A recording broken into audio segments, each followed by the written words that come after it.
Arda'nın Mutfağı YouTube kanalıma hepiniz hoş geldiniz. Bugün hep beraber güzel bir musakka yapacağız. Önce kıymalı iç harcıyla başlıyoruz.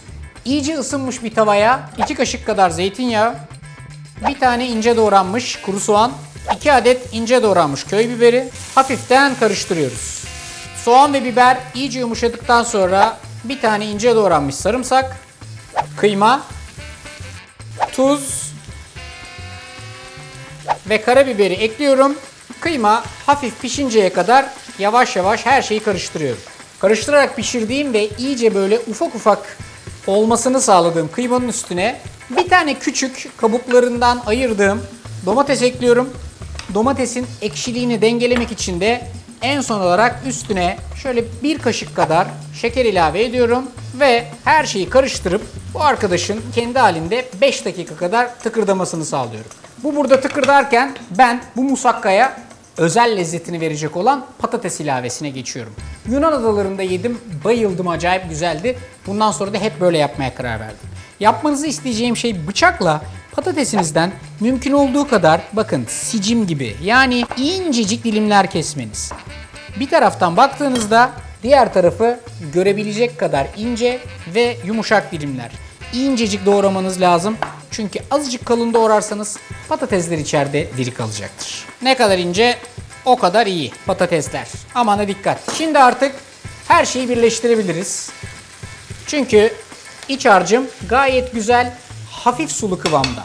Önceden bu şekilde ince ince doğradığım patlıcanlar var ve bu tip bir sunum için en güzel alternatif bence Paşabahçe midi borcam. 2 kişilik, 3 kişilik, maksimum 4 kişilik ama şahane bir porsiyon çıkartıyor. İstediğiniz gibi pratik bir şekilde hazırlıyorsunuz. 2 tane orta boy patlıcanı ince uzun doğradım. Tabana yerleştiriyorum. Üstüne ince doğradığım patatesleri de aynı şekilde üstüne yerleştiriyorum. Patatesin üstüne de hazırladığım kıymalı harcı güzelce seriyorum.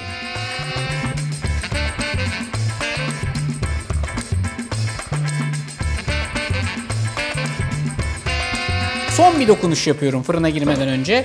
İyice üstünü ve kenarlarını patlıcanla kapattığınızdan emin olun. Fırında pişerken buna bir ufak salçalı su dokunuşu iyi olacaktır. O yüzden böyle bir minik kasenin içerisine 1 kaşık kadar domates salçası, üstüne de çeyrek bardak kadar su ekliyorum.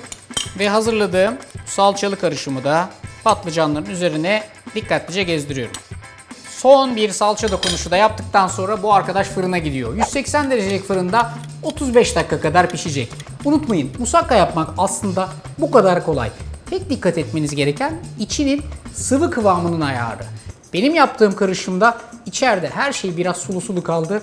Domateslerin kendi suyu, üzerine eklediğim salçalı sudaki hafif su, var olan içerideki yağla beraber patlıcanlar zaten pişti. Patatesler de pişecek. 35 dakika 180 derecelik fırın.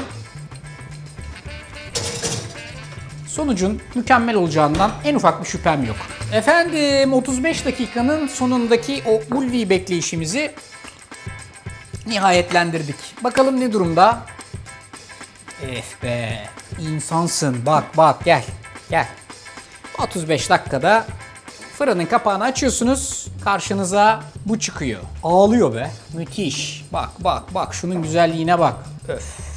Her şey içerideki bence tam kıvamında pişmiş. Yeni evli arkadaşlar size sesleniyorum. Erkeğin kalbine giden yol tabii ki midesinden geçer. Eğer böyle anne evindeki güzel yemeklerden yapayım ama böyle kocaman porsiyonlarla uğraşmayayım diyorsanız Paşabahçe midi borcamla 2 kişilik şahane bir musakka hazır. Beyleri eve ve hatta sofraya bağlamak için ideal. Tarifi beğenmeyi, kanala abone olmayı ve bence içerisindeki patatesten inanılmaz lezzet alan bu musakkayı yapmayı sakın unutmayın. Yerken biraz soğumasını beklemek lazım. Çayı tazeleyeyim, bir porsiyon çıkartırım kendime. Hadi afiyet olsun.